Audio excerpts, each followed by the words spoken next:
Last time we spoke about the return of Chiang Kai-shek and the reunification of the KMT. After Wang Jingwei left for France, the KMT elected on bringing back Chiang Kai-shek, believing he was the only one capable of unifying the NRA. During his exile, Chiang Kai-shek married Song Mei-ling, ensuring financial support from bankers and industrialists. Chiang Kai-shek had been working behind the scenes to ensure support and restructured the party upon its return. He centralized power, promoted military academies, and prepared for the resumption of the Northern Expedition. In early 1928, the KMT launched a campaign to capture northern China. However, as the NPA fled towards Jinan, the Japanese began reinforcing the city under the guise it was to defend their own citizens. A large incident known as the Jinan Incident occurred, nearly bringing Japan and China to war in 1928. Henceforth, Chiang Kai-shek would consider Japan the greatest enemy to China, perhaps after communism. This episode is The Northern Expedition Part 8, The Reunification of China.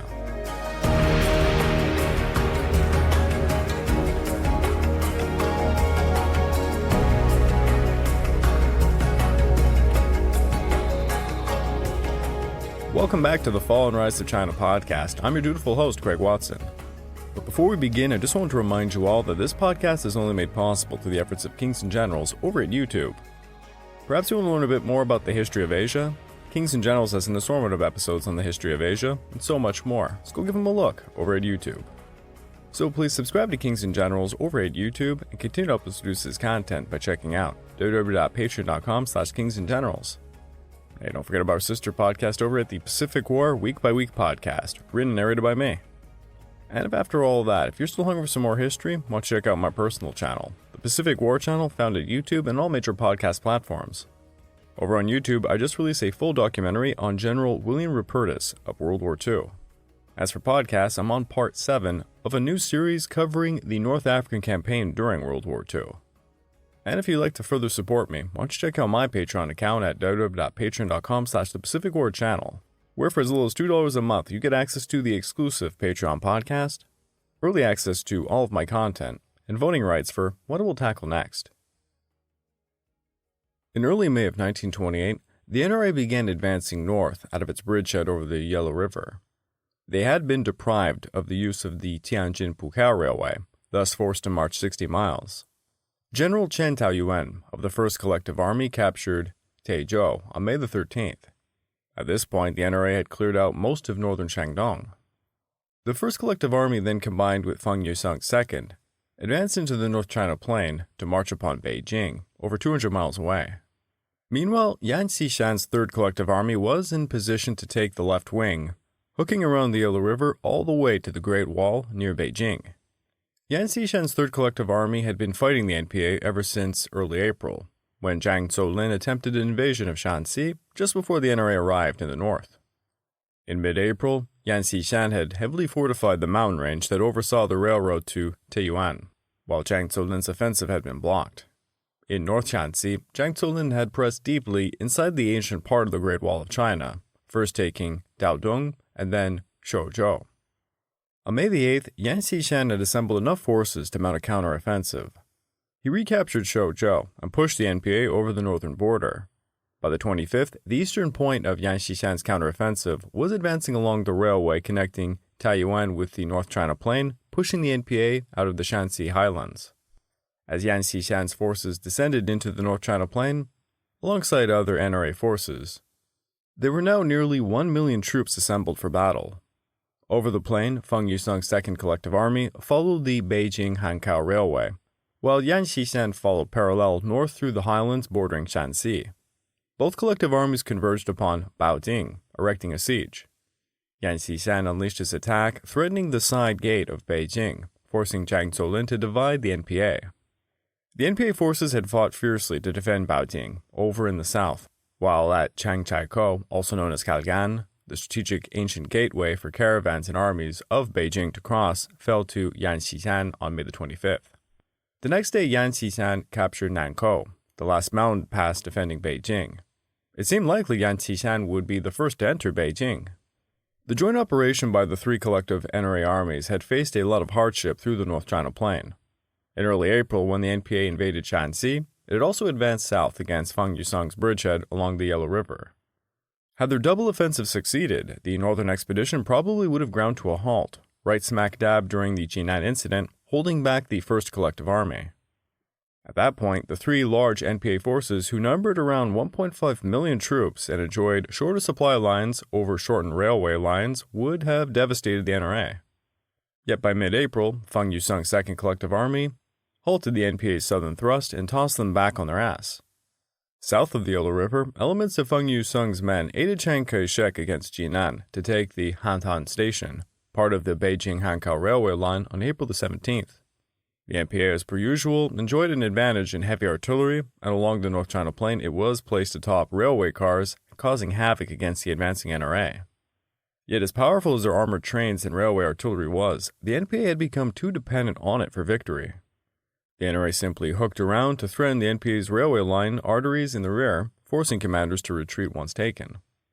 Thus, when Yan Xishan's Third Collective Army broke out of Shanxi and confronted the NPA down in the plain, at the railway intersections such as Shihaoqiachuang, Jang Solin began to withdraw north, taking a defensive posture. Following the NPA's retreat, Feng Yusung linked up with Yan Xishan to besiege Shihaoqiachuang from the south. Being assaulted from two sides, the vital railway crossroad fell on May the 9th. The final drive to Beijing saw enormous masses of troops converging upon a diminishing field. While from the southeast it was still another 200 miles, Yan Xishan forward outposts in the northwest could look down upon Beijing. The southern sector was divided into three routes. Yan Xishan advanced through the Shanxi border highlands, Feng Yusung over the Beijing-Hankow Railway, and Chiang Kai-shek over the Tianjin-Pukow Railway. While the bulk of Chiang Kai-shek's First Collective Army had been forced to detour around Jinan, some units stayed behind to act as a guard force around the city. There remained an air of anxiety amongst the NRA commanders that the Japanese might still intervene at Beijing. By mid-May, the end of the battle for Beijing still seemed distant.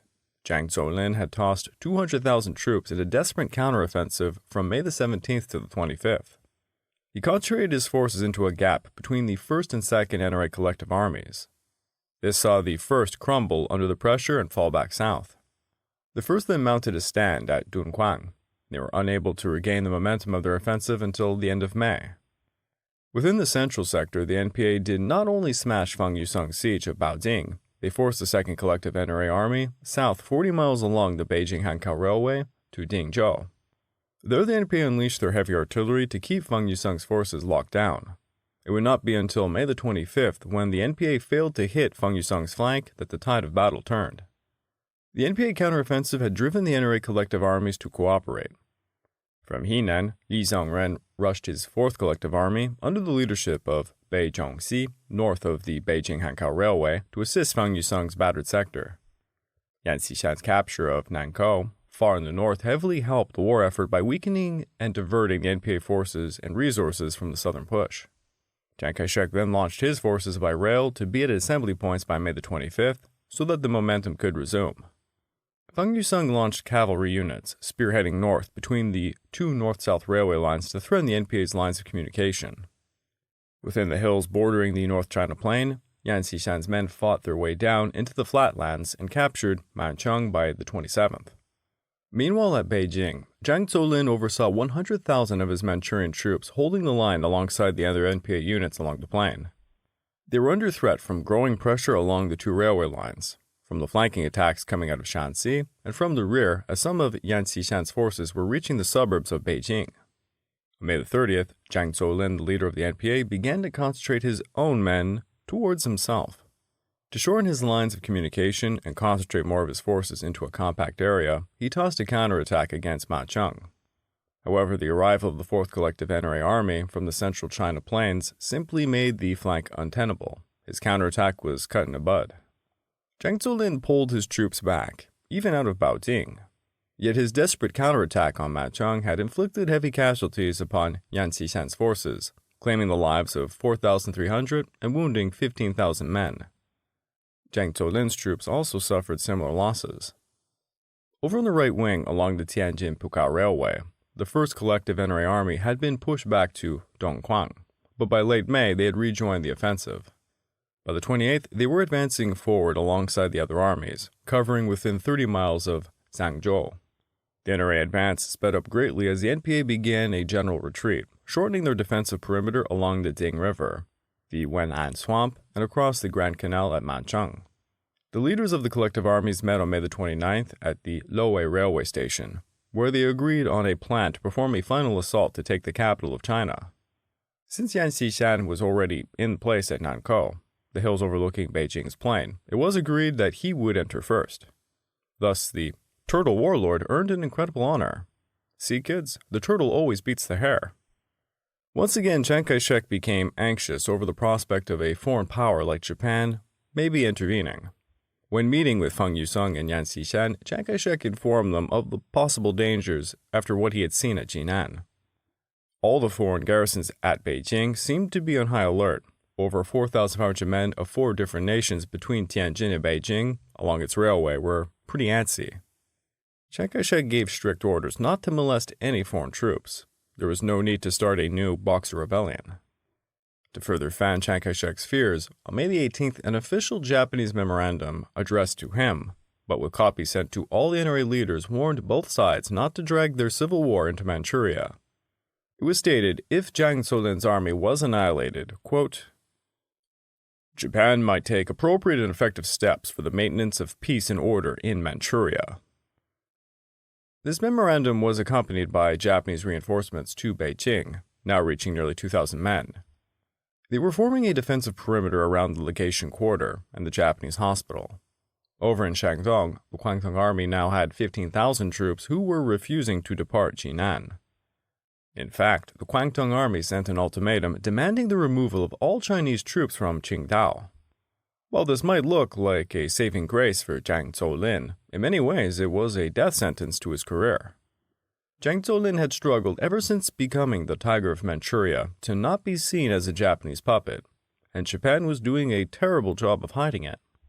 Yet again, Zhang Solin took action to disassociate himself from the Japanese, by replying to the memorandum stating that in light of the Washington Conference principles, he could not recognize Japan's interests in Manchuria. And this was a big uh-oh moment. It was very unwise words from the old marshal. The KMT propaganda against him was working like a charm, demoralizing the NPA forces. By early June, the 3 NPA armies holding on desperately to the defensive perimeter were wearing down. Baoding had fallen to the NRA, and the KMT propaganda was really breaking the morale. The Guangdong Army was demanding the NPA withdraw back into Manchuria, where a better defensive line could be established. Yet the NPA, for all of their defeats and misgivings, were not at all broken. They were not defeated, and they still enjoyed greater firepower and shorter logistical lines. Now defending said line was Zhang Zuolin's forces in the western sector, Sun Chuanfang's in the center, and Chang Zongchang's in the east near Tianjin. On June the 3rd, Zhang Zuolin departed with his general staff back to Manchuria by train, dramatically dropping morale for the NPA. The KMT pumped it up the propaganda, stressing the NPA's position was hopeless, and publicized that Zhang Zuolin had sent his family back to the safety of Mukden. Meanwhile, a KMT agent named Nan Kuei-shang had been working since early June to persuade Sun Chuanfang to abandon his allies. On June the 4th, he did just that, suddenly departing with his troops away from the central sector of the defensive line. Feng Yusung's men stormed the vacant central sector, cutting the railway line connecting Beijing and Tianjin by June the 6th. Sun Chuanfang had managed to escape, fleeing first to Daoren, then to Japan into exile. Over in the western sector, Yan Xishan's 7th Division, led by Sun Chu, hooked around the NPA flank, and by the morning of the 6th, they marched triumphantly through the gates of Beijing. The occupation of the capital was to be bloodless, as agreed upon by the collective army commanders. This was mostly the case, though incidents certainly did occur. The foreign powers demanded protection in Beijing, and that the NPA regiment of Pao Yulin remain in the capital to maintain order, and then be permitted safe passage to Manchuria. But a subordinate of Feng Yusung broke such agreements by grabbing some of the Manchurian captives, causing quite a crisis. The crisis was soon averted when the captives were handed back over, but such an incident showcased how the NRA units were still not fully unified. Over in the eastern sector, Zhang Zongchang put up more of a determined resistance as he tried to extort over $2 million from Tianjin's merchant associations in return for a bloodless and orderly retreat from their city. He was the dog-meat general to the bitter end. In a fit of frustration, he laid down a giant barrage of heavy artillery against the approaching 1st Collective NRA Army, trying to ford the Ha River approaching Tianjin. Because the foreign concessions at Tianjin sat on the south bank of the Ha River, the 1st Collective Army was forced to approach from the west to avoid them, especially the Japanese concession. Chiang Kai-shek gave strict orders for the units to, quote, "Disarm all Northerners who try to enter the foreign concessions and make no attempt to enter the foreign concessions. We will do our best to handle the difficult situation in the most pacified manner." KMT agents had been secretly contacting NPA officers since late 1927, and within Tianjin their efforts paid off. Liu Heshang had been offering NPA officers various deals for their defection or surrender. By June of 1928, Liu Heshang secured a deal with General Xu Yuanchuan of the Fengtian Sixth Army, who had been reinforcing Zhang Zongchang's sector around Tianjin. During a secret meeting on June the 7th, Liu Hoxian persuaded Xu Yuanchuan to turn himself and his men over to the 1st Collective NRA Army on the 11th. This defection weakened Zhang Zongchang's line, ending any hopes of him retaining Tianjin. Xu Yuanchuan had a position under Yan Xishan commanding the 11th Corps afterwards. From June the 11th to September the 3rd, mop-up operations were undertaken by Bao Zhongxi east of Beijing. It was not until the 7th of September that Bao Zhongxi's forces, consisting of various elements of the 4th Collective NRA armies, would see real action. On that day, Zhang Songchang lined up his army behind a defensive system built around Tangshan. Zhang Songchang was completely alone, but determined not to go down without a fight. He led his forces for 2 days fighting at Tangshan until they withdrew towards Shananguan. His last stand was made along the Luan River from September the 15th to the 23rd. The NRA breached his lines, overwhelmed his men, killing and capturing countless.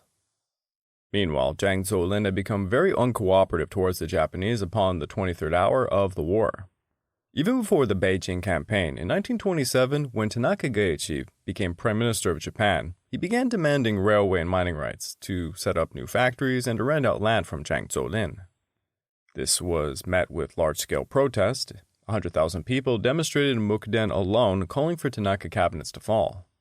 Jang Solin rejected the demands, and he publicly said, "I, Zhang Zuolin, am Chinese, and I am at odds with the Japanese. Japan is trying to invade Northeast China.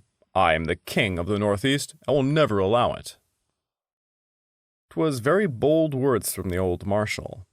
From the Japanese point of view, or to be more specific, from the perspective of junior, youthful officers of the Guangdong Army, many of whom were affiliated with the Koda faction and avid listeners for speeches made by Kanji Shiwada, Zhang Solin had become a major problem. From their viewpoint, the NRA, whose ranks held some communists and some support from the Soviet Union, were on the verge of invading what they considered their most significant sphere of influence, Manchuria. If Manchuria were to fall under the nationalists, or worse, communists, this was deemed strategically unacceptable towards Japan's future goals. They had used the Tiger of Manchuria for a long time to act as a bulwark against such an occurrence, but when he went renegade, trying to conquer China proper, and in doing so lost and dragged their enemy to the very doorstep of Manchuria, this wasn't very good for them. The Guangdong Army had helped build up the Fengtian Army and had deep connections to it. They had gradually groomed a new puppet in the form of General Yang Yuting to be a possible replacement for the old marshal, and it seemed that time had come. Zhang Zuolin had departed Beijing from Mukden on the night of June the 3rd of 1928. He got aboard a train along the Jifeng Railway, a route defended by his own Fengtian troops. However, there was a single location along said railway that was not under his control. It was a bridge a few kilometers east of Honggutuan Station. Here the railway crossed over the South Manchuria Railway via a bridge, which of course was owned by the Japanese. A junior officer, Colonel Daisuke Komoto, for those who listen to my personal podcast over at the Pacific War Channel, well, he's kind of a funny character I always bring up. He will be responsible for an unbelievable amount of false flag operations, but this would be his first famous one. Komoto, alongside his many junior officer colleagues, believed assassinating Zhang Zuolin and replacing him with General Yang Yuting would benefit the Empire of Japan. If they could install their hand-picked puppet, perhaps he would be more malleable to their demands.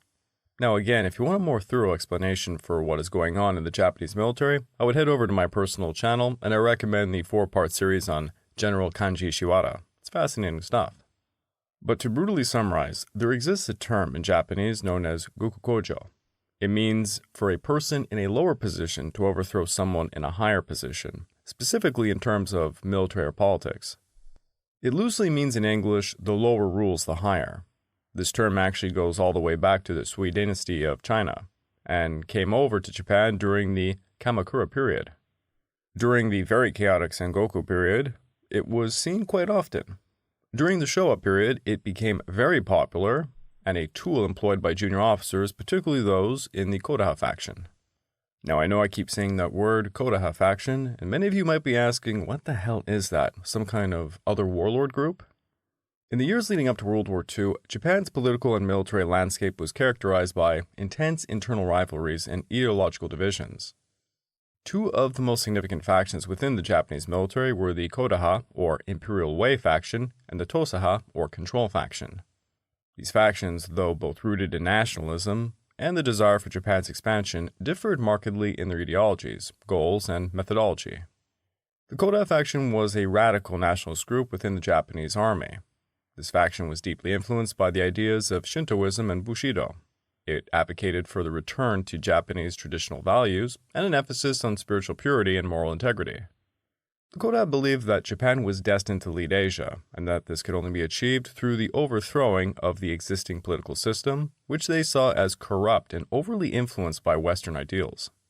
To be even more specific, the Kodaha faction envisioned a military dictatorship led directly by the emperor, supported by the army.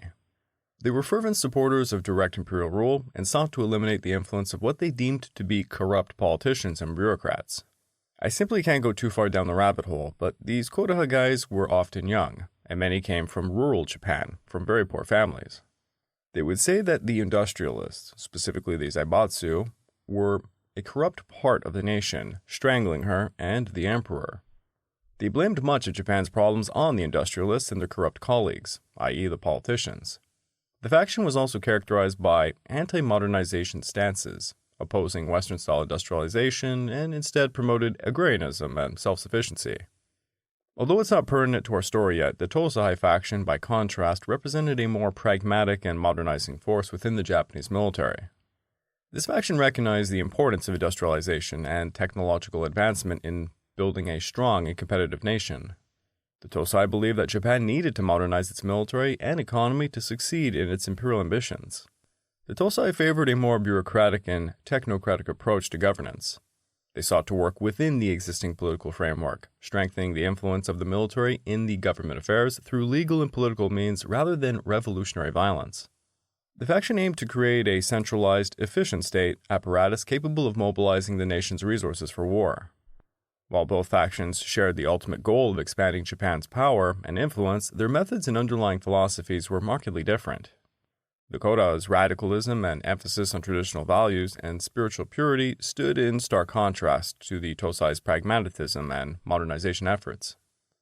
Yes, that was quite a detour, and you can tell I literally copy and pasted most of that from other podcasts I've written on my personal channel. Now, the Japanese military during the Showa era is fascinating and a horrifying subject. Again, for you guys who want to know more, please go check out things on, on my YouTube channel. If you'd rather shorter in a video format, you can look at the episode I did on the Honggu-Tuen incident, the Mukden incident, or the invasion of Manchuria series. And of course, there's the podcast series on Kanji Ishiwara. By the way, just a bit more information, I'm currently working on a Japanese invasion of Inner Mongolia and North China series, and I'm getting a new animator for the job, so pretty exciting stuff. I was able to do so because of my Patreon account, as all of the proceeds over there is going to go to paying an animator. So if you want to help me out and see more episodes, please go check out my Patreon account. Back to Komodo. He, like many Kodaha youth, saw Gikukojo as the ultimate tool to use to make ends meet. During the 1920s, they had assassinated countless politicians, businessmen, military commanders, and such. The period literally became referred to as government by assassination. It was that bad. And it was here with Jang Solin, Gikukojo would wreak its ugly head. Komodo came up with a plan. Well, it might have actually been another man, his colleague, Lieutenant General Sasuke Toichi, who would later claim he gave him the idea. But Komodo planned to lay a bomb over a railway track that Jang Solin was traveling to kill him. Komodo had his subordinate, Captain Kanyo Tomiya, to plan the operation.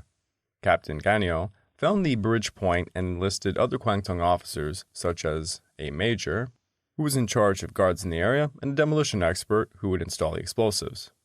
Komodo also hired 3 dissatisfied Manchurians to be close by the explosion site. If Jang Solin survived the explosion, they were to rush over to his car and kill him. The bomb was planted by Saper 1st Lieutenant Tadatoshi Fuji. At 5:23 a.m. on June the 4th, the bomb exploded as Jang Solin's train was just passing over. Several of Jang Solin's officials, like the governor of Heilongjiang province, Wu Zhusheng, were killed instantly. Jang Solin was sitting at a mahjong table when the car blew up, sending a steel fragment into his nose, which would kill him hours later.